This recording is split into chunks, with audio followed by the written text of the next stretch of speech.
Quando ela canta, impressiona o público com sua voz afinadíssima e com ritmos e temas ligados à sua terra. Intérprete por excelência e completando 30 anos de carreira, seu repertório põe lado a lado clássicos da MPB com canções de domínio público. Foi batizada como Ana, mas o grande público a conhece como Titane, a entrevistada do programa Retratos de hoje. Pelo fim da tarde que se arrasta, pelo trigo que dança ao vento,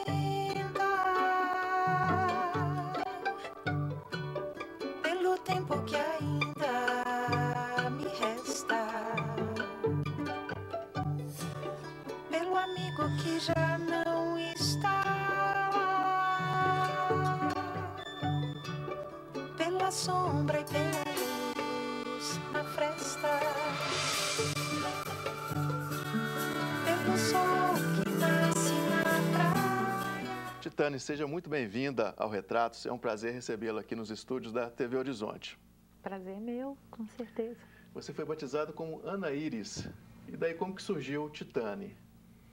Eu tenho esse apelido desde 1 ano de idade. Um tio meu, conhecido aqui dessa casa, Padre Nereu, eu sei que ele já trabalhou muito aqui. Sim. Ele chegou de uma longa viagem, que ele viveu na Europa há muito tempo, e quando ele chegou eu estava com 1 ano de idade. Minha mãe conta que foi recebê-lo na, sei lá se era rodoviária na época, e comigo no colo e falou para ele: olha, Nereu, essa aqui é a Ana Iris. Ele falou: não, Ana Iris não, é Titane.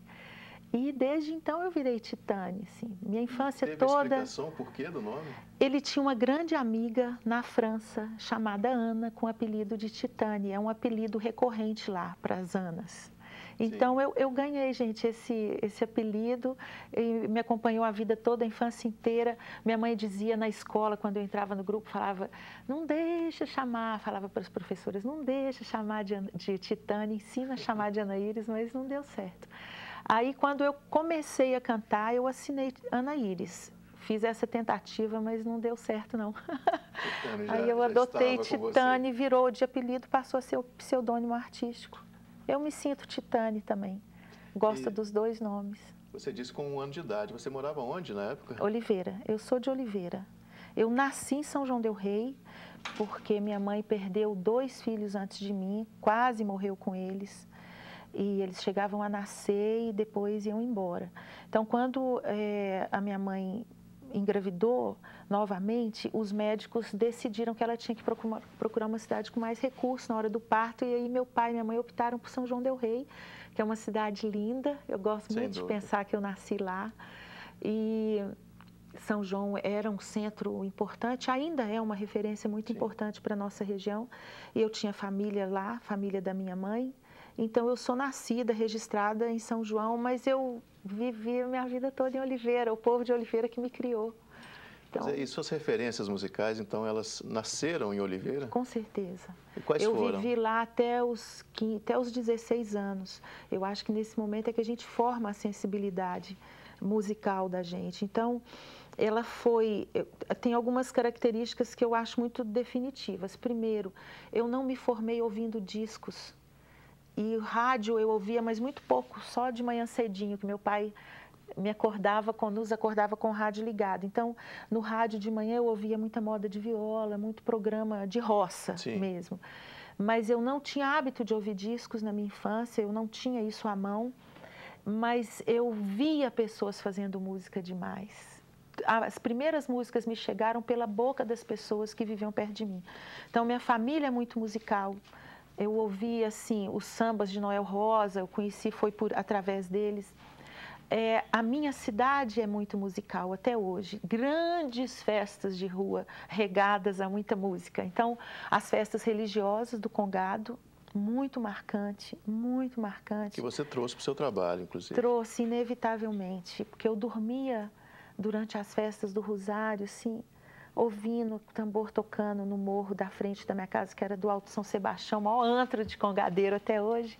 Então, tinha as festas católicas também da Semana Santa, com Verônica, com banda de música, com muito coro cantando, as igrejas com muita gente cantando. E as festas essas profanas, né? Carnaval, que também muito cheio de música, e música feita pelo povo da cidade. Essas são suas melhores lembranças da infância?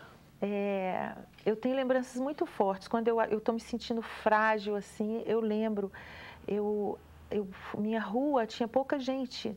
Meu bairro era um bairro novo quando meus pais se mudaram para lá, logo que casaram. Então, eu vivi brincando na rua o tempo todo, assim, correndo. Eu tenho lembranças muito fortes do meu coração batendo. Tenho lembranças fortes de deitar no meio da rua cansada, com o rosto queimando, assim, abrir o olho, que a gente brincava até ficar exausto. Na hora que ficava exausto, todo mundo deitava no meio da rua. Era no meio da rua. Você acha que você trouxe isso também para sua música? Com certeza. O canto, como eu te disse, a minha família é muito musical. São 15 irmãos que a minha mãe... 15 do primeiro casamento, mais 3 do segundo do meu avô. O padre Nereu é um deles. E eles toda a vida cantaram com muito prazer. As festas na casa da família da minha mãe eram de pura música. Falava-se em alguns momentos, mas era muito comum começar a tocar 10 da noite, parar de madrugada, e eu era a neta mais velha, então eu podia ir, entendeu? Eu sou muito mais próxima das minhas tias do que dos meus primos, porque eles são muito mais jovens que eu. Eu tenho tias que se aproximam mais da minha idade. Então, eles se dividiam em vozes, ficava um grupo fazendo a primeira voz, as mulheres se dividiam em 2 vozes, e minha diversão era ficar do lado das que faziam a primeira voz e imitá-las. Depois ficar do lado das que faziam a segunda voz e imitar. Enfim, eles tinham muito prazer em cantar, eu herdei isso. O canto, para mim, é muito prazeroso. E com tanta diversidade, quer dizer, com tanta música e musicalidade na família, foi só você que seguiu a carreira? Só eu que comprei a briga. Como é que a família encara isso? Muito bem, muito bem. Eu penso, sabe, que talento é um pouco diferente de vocação. Nem sempre quem tem o talento, a flor da pele, tem a vocação, né? E às vezes quem tem a vocação não é o mais talentoso, mas é aquele que decide, que por algum impulso da sua natureza, assim, decide comprar aquela briga e viver daquilo. Eu nunca me achei a mais talentosa da minha casa, mas eu não quis nem saber, assim, na hora de escolher minha profissão. Eu via minhas limitações, mas eu acho que o artista, ele não é artista porque tem o dom. Ele é artista apesar das dificuldades que encontra na vida. Qual foi esse momento de decisão que você teve? Eu já estava adulta, eu já era adulta. Eu não planejei ser artista. Eu tocava piano na Fundação de Educação Artística, a Fundação Berenice Menegali me emprestava um piano para eu estudar. E na mesma sala que eu estudava, ensaiava o grupo Mambembe de música popular brasileira. E então a gente se conheceu ali, eu tendo que parar meu estudo para ceder a sala para o Mambembe. Isso já eu em Belo ficava Horizonte. muito nervosa, já em Belo Horizonte. Eu tinha uns 18 anos, eu vim para cá com 16. Então, o Mambembe ficou sem a sua cantora e me convidou e eu me aventurei. O grupo terminou, eu continuei minha carreira solo. Mas eu decidi, logo de cara eu vi que era o que eu queria fazer. Não tinha, gente, muita familiaridade com o palco, não. Foi desesperador o primeiro show. Porque não tinha isso, assim, de você se preparar. Foi um show do Mambembe num teatro pequeno em Divinópolis. Eu nunca tinha ensaiado com o microfone, eu nunca tinha cantado na frente de ninguém. Foi uma coisa desesperadora, assim, eu não sabia, me lembro muito bem que quem fez o som era o Murilo Correia, que é talvez o cara mais presente na nossa vida aqui da música em Belo Horizonte, é o Murilo Correia, técnico de som. E eu lembro direitinho dele falando para mim, Titânia, isso é um microfone, isso é unidirecional, você tem que cantar aqui, se você fizer assim, sua voz vai sumir. Então, eu me lembro disso, eu subi no palco, eu tinha que cantar uma música que era uma espécie de conversa entre uma prostituta e um cara. Cadê? Eu não sabia se eu me preocupava com o texto da música, com a afinação, com o microfone na minha frente ou com aquele mundo de gente. Foi desesperador. Antes dessa primeira apresentação, você veio para Belo Horizonte com 16 anos. Eu vim para fazer o 2º grau. Para estudar. Não veio em função da música. Não. Tive que discutir bastante em casa. Meu pai e minha mãe sempre nos atenderam, mas a gente teve que saber insistir, porque para eles não era simples. Em Oliveira era muito comum na época os homens saírem para fazer vestibular. E eu quis sair, eu mulher, quis sair com 16 anos para fazer o 2º grau. E eu bati pé e eles entregaram para Deus, como eles diziam. E então eu vim e tive a grande sorte de cair no Coltec, no Colégio Técnico da UFMG. Eu sou coltecana, assim, e foi um período maravilhoso da minha vida. Eu te falei que eu fui muito feliz na infância, mas eu sou uma pessoa que tem uma amargura muito profunda, assim, que eu lido com ela a vida toda, desde a minha infância. E talvez, eu tenho uma amargura, não sei, eu sempre pensei a respeito, eu não cheguei a uma conclusão, não. Mas você chega a expressar isso na sua música? Ah, eu acho que sim, quem me vê cantar sente isso de alguma maneira. Eu acho até que eu investi na minha voz aguda, foi uma proposta do Eládio, que é um professor de canto da Fundação de Educação Artística. Ele insistia muito: Titane, seu registro é de soprano, não abre mão dele, você vai estragar sua voz se você ficar cantando só grave. Aí eu lembro que eu, na verdade, acatei muito a voz aguda porque ela me acalmava. Quando você começa a cantar com a voz mais aguda na cabeça, aquilo ali ia me dando uma paz de espírito que eu precisava dela. Em primeiro lugar, ela é um processo interior muito profundo de autoconhecimento e de uma reflexão que você faz a respeito de si mesma e do mundo que você enxerga.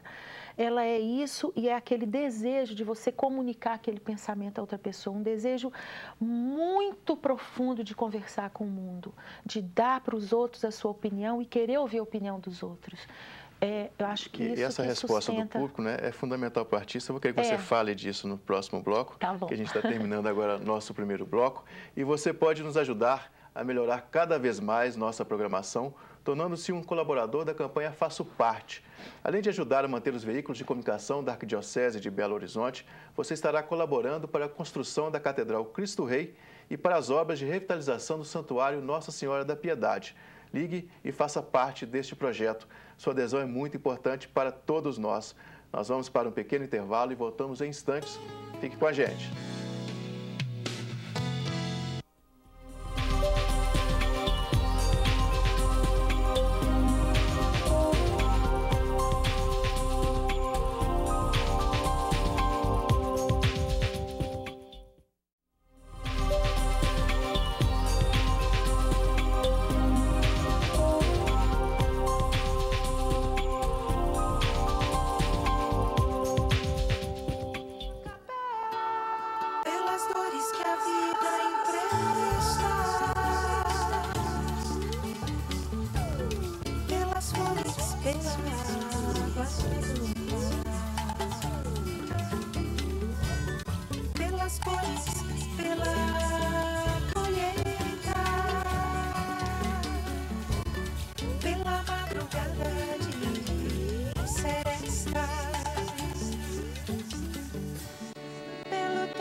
Estamos de volta com o segundo bloco do nosso programa Retratos. E hoje falando da vida, do talento e da obra da cantora mineira Titane.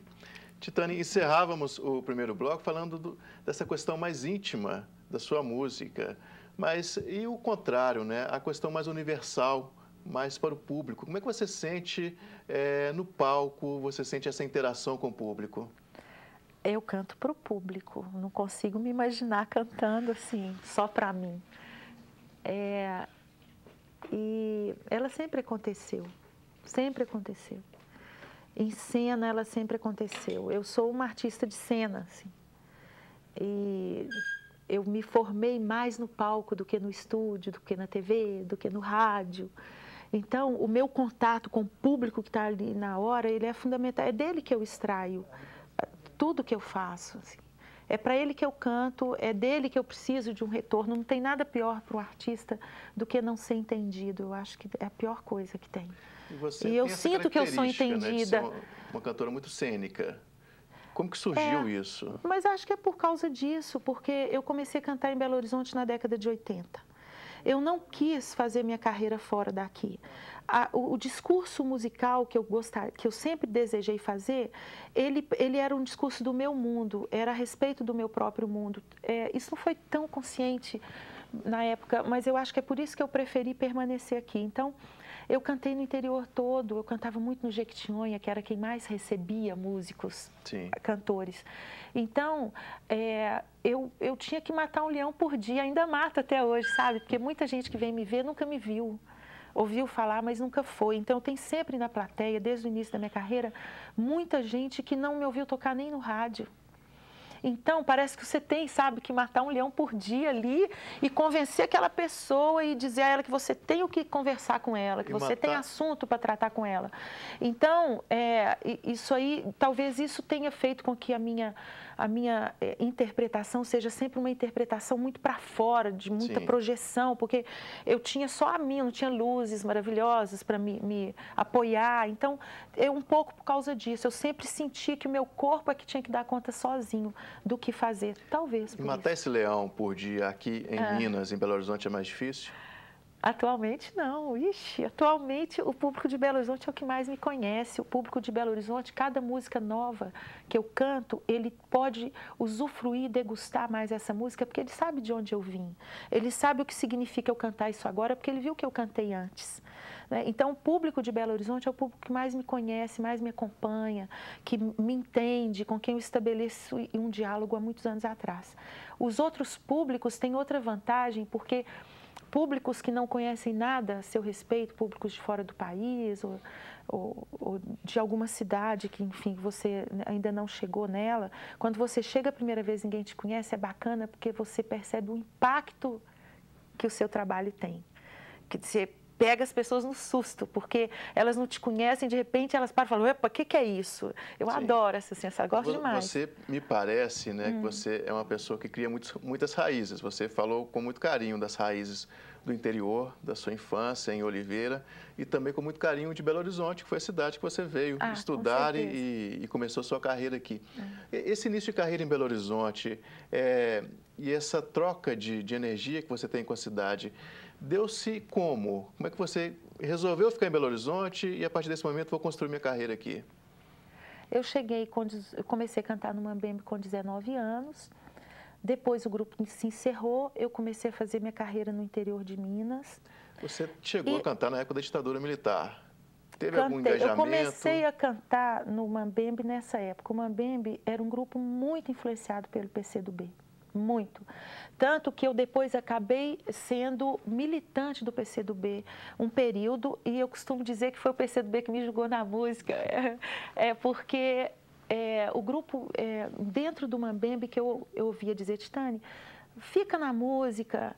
Eu tinha planos de ser técnica de biologia de laboratório em alguma cidade pequena, ia trabalhar com saúde pública e tal. E o Mambembe falava, vai, você pode fazer coisas politicamente importantes também no Mambembe e tal. Enfim, eu vivi muito esse momento. O Mambembe tinha que apresentar seus espetáculos antes de toda a estreia para censura, então eu vivi essa situação de cantar com 2 censores na plateia e aquela história corta daqui, corta dali. Eu tive uma juventude muito agitada como militante do PCdoB, a anistia ainda não existia, então eu tinha aquelas ações todas de pichar rua e aquelas aventuras todas malucas de pichar rua e de ficar vigiando e de distribuir material, imprimir e distribuir material clandestino. Então, eu vivi isso muito intensamente, muito. Meu início de vida foi muito marcado pelas... Imagina, eu era menor de idade no colégio técnico, me metendo em greve de universitário, porque nós no Coltec a gente achava que a gente era universitário também. Então, todo aquele período das greves, de bomba, de gás lacrimogêneo, eu vivi aquilo tudo. E comecei a cantar dentro da campanha da anistia, porque o Mambembe circulou com a campanha da anistia. Tinha um espetáculo do grupo chamado A Revolta da Chibata, todo dedicado à história do João Cândido, líder da Revolta da Chibata, né? A revolta que aconteceu dos marujos no início do século passado, contra a Chibata. Então, meu primeiro grande herói negro foi João Cândido. Assim, eu era apaixonada com a história dele nessa época. Então, minha carreira foi, sim, muito marcada por isso. Se você falou em raízes, engraçado, eu não sinto que eu sou apegada, não. Porque, às vezes, a ideia de raiz dá uma certa ideia de mas você no se sentido apegar. de reconhecimento, dessa troca... Eu tenho muito prazer em sentir que eu tenho heranças, sabe? Porque eu acho que nada nasce por geração espontânea. Tudo tem um caminho. Eu gosto de me sentir no caminho das coisas, de algo que veio, que existiu e vai existir. Então, eu gosto de sentir heranças. Eu sinto muito as que a comunidade de Oliveira me deixou. Inclusive, nas músicas regionais, Demais. regionais que você traz na sua música. Eu acho né? que elas dão uma ideia de continuidade de vida que eu gosto de sentir. Tem um poeta de Oliveira, o Márcio Almeida, que ele fala que ter uma terra é já ter sido antes. Eu tenho essa sensação. Quando as músicas tradicionais que eu canto, parece que eu vou lá atrás, em algum momento da existência do ser humano, lá atrás. Eu não gosto de pensar que existe reencarnação, não. Mas eu adoro pensar que eu tenho um DNA, que eu tenho códigos dentro de mim, que vem, assim, de muitas gerações lá adiante, sabe? Como é que eu tenho você esses códigos classificaria todos. a sua música, seu estilo musical? Difícil. Eu sou uma cantora de música brasileira, essa é a primeira grande classificação. Eu não sou uma cantora, por exemplo, muito influenciada pelo pop inglês ou pelo rock americano, tal. A minha voz soa muito mais lá para o lado da Península Ibérica, da Europa, meu timbre. Isso determina muito o meu jeito de ser. E eu, talvez por existir em Minas, num momento em que o mercado fonográfico em Minas ainda não estava consolidado, agora ele está se consolidando. Eu optei por fazer aquilo que realmente me dava muito prazer. Eu não consegui nunca me encaixar em alguma vertente já existente da música. Mas hoje, se eu fizer um exercício de pensar hoje, se eu me enquadraria em algum lugar, eu acho que eu me enquadraria no que a gente tem chamado de música afro-mineira. Eu não sou só isso, não, mas eu, com prazer, assim, me encaixaria, faria trabalhos que se encaixassem nisso. O afro-mineiro, na verdade, é uma vertente da música que a gente está criando, né? Que a gente está consolidando, porque os elementos musicais da cultura afro-mineira, eles ainda não se projetaram no país. Isso é um acontecimento recente. E a gente está protagonizando esse momento, né? Eu, Maurício Tizumba, Tambolelê, tem vários autores trabalhando com isso. Você teve um trabalho com o preparador corporal, o Klaus Viana. Sim. Qual foi a importância dele na sua carreira? Eu existo antes e depois dele. É a Titânia Artista. O que exatamente mudou na sua vida? Ele era um grande bailarino que desenvolveu técnicas muito pioneiras de consciência corporal. Ele veio da dança, mas ele aplicou essas técnicas muito no teatro e eu fui das pouquíssimas cantoras com quem ele trabalhou. E ele entrou na minha vida numa hora que eu fui para São Paulo, que eu falei para mim mesma que eu não queria saber de raiz nenhuma, que eu queria largar tudo que tivesse relação com a minha cultura de origem. E eu achei que São Paulo era a coisa mais diferente, com aquela confusão. Fui para São Paulo viver sozinha, que é o lugar onde se vive mais sozinho, em São Paulo. E então o Klaus Viana estava lá. Eu conheci ele, na verdade, aqui na escola da Irene Ziviani, com quem eu trabalho até hoje, e que é responsável pela minha preparação corporal até hoje. Eu conheci ele aqui e fui fazer aulas com ele lá. E o Klaus, ele tinha uma técnica de consciência do corpo e muito material. Eu sempre precisei de coisas materiais. As minhas experiências, minhas referências, se elas são só espirituais, de energias e tal, eu não tinha pegada com isso, não conseguia entender isso muito. E o Klaus, a gente experimentava uma coisa de que matéria e energia são uma coisa só. Uma é a expressão da outra. E que eu tenho o meu corpo e que ele é tudo que eu tenho e que eu não posso subverter esse corpo. Se a vida me afundou o peito por algum motivo, eu tenho que ter força para expor esse peito de novo. Se ela me curvou a coluna, baixou a cabeça, eu tenho que me reencontrar de novo, saber o que me apertou e não deixar aquilo me apertar. Então, esse trabalho corporal tem muita implicação psíquica. E para minha voz ele mudou tudo, porque se antes eu trabalhava para cantar só o aparelho fonador, diafragma e boca, eu passei a aquecer meu corpo pelo pé, pelos olhos, pelas mãos. Então ele me destarrachou, mandou o braço para um lado, perna para o outro. E eu virei, você imagina o caos que eu fiquei, psicologicamente falando. Foi um caos tremendo, mas ele me devolveu para mim mesma e eu subo em cena com uma integridade assim, física muito grande. Devo isso a ele. Realmente um divisor de águas na sua vida, né? Bem, nós vamos dar uma pequena pausa nesse bate-papo, mas daqui a pouco tem mais Titane para você. Não saia daí.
Voltamos com o último bloco do programa Retratos. E hoje recordando um pouco dos 30 anos de carreira da cantora Titane. Titane, 3 blocos é muito pouco para a gente possa passar por esses 30 anos, né? E agora, no último bloco, acho que a gente deveria falar um pouco mais do seu último trabalho, Campo das Vertentes, né? Que você recentemente gravou o DVD. E qual que é a importância e como que esse trabalho se situa na sua carreira nesses 30 anos? Depois de passear muito por outros compositores, outros autores brasileiros, de épocas diferentes e tal, eu resolvi fechar o foco aqui em Minas de novo. E fechei bem radicalmente. É um trabalho com muita referência à cultura afro-mineira, à música do congado, aos moçambiques, os catupés. E também foi um momento em que eu realizei um desejo antigo de ter no palco comigo muita gente. Eu sempre quis, mas sempre achei que eu tinha que preparar essas pessoas. Então, como eu não preparava nunca, a coisa demorou. Mas eu arregimentei, fui para Oliveira, Divinópolis e Itapecerica, encontrar aquelas vocações artísticas, aquela meninada que queria ser artista, que quer ser artista e que pode... Pouco espelho daquilo que você do que aconteceu viveu, comigo. né? E também fui para lá, porque como a coisa tinha a ver com o Congado Mineiro, eu precisava de pessoas que já soubessem o que era aquilo, que conhecessem, que tivessem algum amor por aquilo e que tivessem pulsando dentro de si já aquela rítmica, porque já pensou eu ensinar um carioca a bater gunga, não ia demorar demais, eles batem bem, eles são espertos, mas ia demorar. Então eu fui para essas cidades com João das Neves, que é o meu diretor, e a Irene Ziviani, que é a minha preparadora corporal, e também com a colaboração do Sérgio Pererê. Uma das suas primeiras falas aqui no programa, você foi procurar alguma criança, algum jovem que dormia com aquele som do tambor. Exatamente, é isso mesmo. E também fui com uma convicção de que o interior de Minas precisa ser entendido como um lugar onde se produz uma arte contemporânea, porque a gente já conquistou, graças a Deus, esse sentido de que o interior de Minas é guardião de culturas tradicionais importantes para a humanidade, não é para Minas, para Belo Horizonte, para a humanidade. Exatamente. O Congado Mineiro é uma visão de mundo, de cosmos, importantíssima para o homem, é ponte para uma cultura ancestral. Então, isso a gente já conquistou, esse entendimento, mas é pouco, porque a meninada que está vivendo em Itapecerica, ela não tem que ser considerada só consumidora para comprar celular, não. Eu fico muito revoltada com isso. Eu acho que você entende o interior como consumidor para qualquer produto que está à venda no mundo, mas você tem que entender ele lá como um lugar de produção, um lugar que é capaz de produzir conhecimento. Você acha que esse advento de internet, ele ajuda ou atrapalha? As duas coisas. Nesse sentido, para o interior? As duas coisas. Primeiro, porque te conecta com o mundo inteiro, te dá uma liberdade de ação grande. Eu moro em Lagoa Santa por causa disso, senão dificilmente eu estaria morando lá. Talvez eu estivesse morando em Belo Horizonte. Mas ele, por outro lado, ele fragmenta as culturas todas. Ele quebra, ele implode. Então, é o que eu estava te dizendo antes. Antes, eu conhecia todo mundo da minha rua, nós comíamos as mesmas coisas, líamos os mesmos jornais, tínhamos as mesmas informações, então era uma cultura homogênea. Sim. Hoje não, qualquer dessas cidades do interior, às vezes você não conhece mais, daqui a pouco você não vai conhecer seu vizinho. O Lagoa Santa já é assim. Eu não conheço, eu não tenho o mesmo tipo de vida dos meus vizinhos. Então, essas culturas vão se fragmentar. Assim é a vida, não é? Toda evolução, ela pressupõe perdas profundas e ganhos também profundos. Então, é a história da humanidade, eu não sei. Mas, enfim, para mim, Minas Gerais, as cidades do interior de Minas têm que se entender como produtoras de uma arte contemporânea. Mas e essa lógica que você citou agora, né, dessa dialética, né, social, histórica, ela está presente nesse último show, no Campo das Vertentes? Porque eu trabalho com 2 autores que são as grandes referências para esse espetáculo. É o Sérgio Pererê, que se sente integrada a essa cultura afro-mineira e traz a mística dela, o lado misterioso dela, vem com o Sérgio Pererê. E o outro autor é o Maquele K, também belo-horizontino, que já é um cara provocador, põe o dedo na ferida, não tem medo de expor o lado podre da existência humana. Então, eu trabalho um pouco com contradições. Que tem um pouco a ver com a Declaração dos Direitos Humanos, que também está presente nesse contexto. Não, a declaração, o que aconteceu ano passado é que o meu show aconteceu concomitantemente com a comemoração da Declaração Universal dos Direitos Humanos. E a Comissão de Direitos Humanos da Assembleia Legislativa, através do seu presidente, Durval Ângelo, entendeu que deveria homenagear os artistas que tiveram, de alguma maneira, sua carreira vinculada à luta pelos direitos humanos, à questão da anistia e tal. Então, o meu show integrou as comemorações dos direitos humanos, da Declaração Universal dos Direitos Humanos, ano passado. Que, convenientemente, também tem a ver com os autores, né, que você está trabalhando e também com a sua carreira. Quer dizer, esse show, 30 anos, também tornou-se muito significativo para você. Mas demais, eu comemorei. Eu não sou de comemorar, gente, eu sou difícil. Fico muito mais ligada no que tem para ser feito do que no que já foi, mas ano passado eu senti essa falta com os 30 anos e me fez muito bem, assim, pensar que eu tenho 30 anos de carreira, pensar que mais 30 para mim é pouco e celebrar, né? Sentir que a vida vale a pena, que vale a pena viver, que é bom, que é bom relembrar, pensar, claro, comemorar. Aí 30 anos é um grande marco em qualquer carreira. Na sua carreira, o que você pensa? Você falou agora, né? Mais 30 anos. Qual que vai ser a virada desses outros 30 anos para você? Os outros projetos que você pensa? Tem muita coisa em andamento. Tem um trabalho, agora a curto prazo, tem um trabalho com o violonista Hudson Lacerda em torno da obra do Elomar, que eu já iniciei. Tem um duo com Túlio Mourão. Tem também agora uma série de musicais, porque, gente, do ano passado para cá eu virei diretora musical de trabalhos cênicos, né, dirigidos pelo João das Neves. Eu fiz a direção musical do Galanga, Chico Rei, que estreou no Rio. Vou fazer agora a direção musical de um texto do Boal, que vai ser remontado, o Arena Conta Zumbi.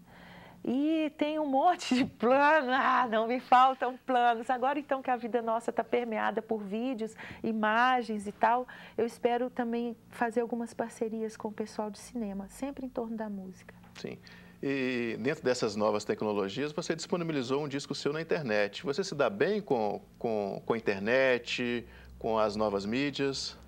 Me dou. Eu não sou uma pessoa de ficar sentada horas, não. Eu realmente não fico horas na frente do computador, não consigo.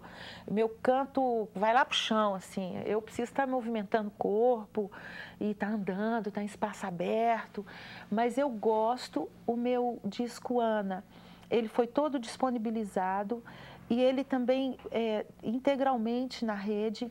E ele teve para mim uma ideia de promiscuidade musical, assim, sabe? Toda a elaboração dele. Quem quiser, porque minha voz nós vamos colocar na tela agora o site, né? O titane.com.br, e também tem o Twitter, Titane_oficial. Né? Você pode entrar no site, no cantinho esquerdo tem Ana, que é o nome do CD. Aí você entra no Ana e lá dentro você pode baixar ele integralmente. E de onde surgiu essa ideia de disponibilizar as músicas pela internet? Foi uma vontade sua ou foi uma tendência de mercado? As duas coisas. Eu acho que a internet, ela te faz experimentar uma promiscuidade grande, uma falta de autoria, porque você põe sua música ali imediatamente, se apropriam dela e pegam um pedaço dela e desmancha daqui, desmancha dali. O músico faz isso demais. E pega um timbre, pega a sua voz e deforma ela e tal. E eu resolvi experimentar um pouco isso. Eu sou muito apegada à ideia do autoral, porque eu me formei nisso. Mas a gente, hoje em dia, a música e as artes são feitas, elas são mais do que nunca uma construção coletiva nesse sentido, de você se dispor um pouco a se fragmentar, e eu experimentei isso com a Ana. Foi bom. Que bom que foi bom. Titane, bom, estamos chegando ao fim do nosso programa, o bate-papo foi sensacional. Uma música, se for possível você cantar a capela, uma música que resumiria os 30 anos da sua carreira. Vou cantar uma parceria do Rubim do Vale com João Evangelista Rodrigues, que abriu meu primeiro disco, que eu cantei durante anos, É assim, um pedaço dela, e não é toda, não. Água clara, lua nova, sabiá na laranjeira. Toda estrada se renova como as folhas da roseira. Cada rosa que se abre é um sonho que se colhe, um cantar que não se sabe, feito espinho em nossos olhos. No olhar dessa menina, namorando a claridade. Vou cantar pra não morrer e nem pra viver em vão. Cada espinho que se colhe vai ser flor de outra canção. A razão de resistir é ser a rosa da roseira. Cada espinho do caminho não é cova traiçoeira. Água clara, lua nova, renovando a vida inteira. Muito obrigado, Titânia. A vontade é somente de aplaudir a sua voz, Obrigada interpretando o grande Rubinho do Vale. Muito obrigado pela sua presença, que enriqueceu muito aqui a nossa programação. Obrigada. E o Retratos de hoje fica por aqui, mas você pode nos ajudar a fazer este programa enviando sugestões de entrevistados, críticas e comentários para o e-mail retratos@tvhorizonte.com.br. Também fique sabendo das novidades nos seguindo através do nosso Twitter e também pelo Facebook. Na próxima semana temos um encontro marcado aqui pela TV Horizonte, uma emissora da Catedral, Rede de Comunicação Católica. Até a próxima!